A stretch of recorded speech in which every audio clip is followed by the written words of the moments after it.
بسم اللہ الرحمن الرحیم۔ السلام علیکم۔ ماں کو سلام۔ ماں کو جب دیکھا تو دل بول اٹھا، فَبِأَيِّ آلَاءِ رَبِّكُمَا تُكَذِّبَانِ۔ خالق کے بعد جس نے مکمل کیا مجھے، وہ میری ماں کی ذات ہے۔ اگر تم 70 سال تک خانہ کعبہ کا طواف کر کے اس کی نیکیاں ماں باپ کو ہدیہ کرتے رہے، تب بھی تم اس آنسو کے ایک قطرے کا بوجھ ہلکا نہیں کر سکتے جو تمہاری بدسلوکی کی وجہ سے تمہاری ماں کی آنکھ سے گرا ہوگا۔ ماں کے لیے سب کچھ چھوڑ دینا، لیکن سب کے لیے ماں کو مت چھوڑنا، کیونکہ جب ماں روتی ہے تو فرشتوں کو بھی رونا آ جاتا ہے۔ ماں کی عظمت اور بڑائی کا ثبوت اس سے بڑھ کر اور کیا ہوگا کہ رب کریم جب انسان سے اپنی محبت کا دعویٰ کرتا ہے تو اس کے لیے ماں کو مثال بنا دیتا ہے۔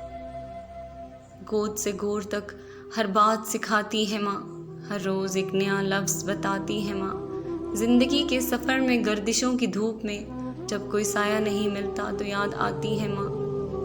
ماں کے پاس جا کر بیٹھ جایا کرو، کیونکہ ماں کے ساتھ گزرا ہوا وقت قیامت کے دن نجات کا باعث بنے گا۔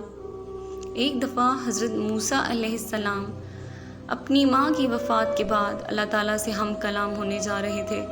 راستے میں ٹھوکر لگنے سے گرنے ہی لگے تھے کہ غیب سے آواز آئی، اے موسیٰ سنبھل کر، اب تیرے پیچھے دعا کرنے والی ماں موجود نہیں۔ اس ظلم کی دنیا میں فقط پیار میری ماں ہے، میرے لیے سایہ دیوار میری ماں۔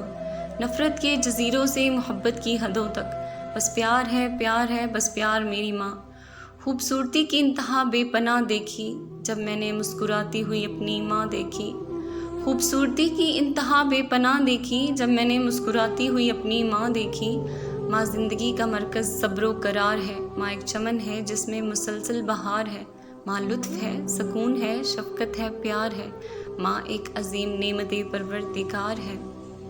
ماں زندگی کا مرکز صبر و قرار ہے، ماں ایک چمن ہے جس میں مسلسل بہار ہے، ماں لطف ہے، سکون ہے، شفقت ہے، پیار ہے، ماں ایک عظیم نعمت پروردگار ہے۔ یا رب میری ماں کو لازوال رکھنا، میں رہوں نہ رہوں میری ماں کا خیال رکھنا۔ میری خوشیاں بھی لے لے، میری سانسیں بھی لے لے، مگر میری ماں کے گرد سدا خوشیوں کا جال رکھنا۔ رب ارحمہما کما ربیانی صغیرا۔ آمین۔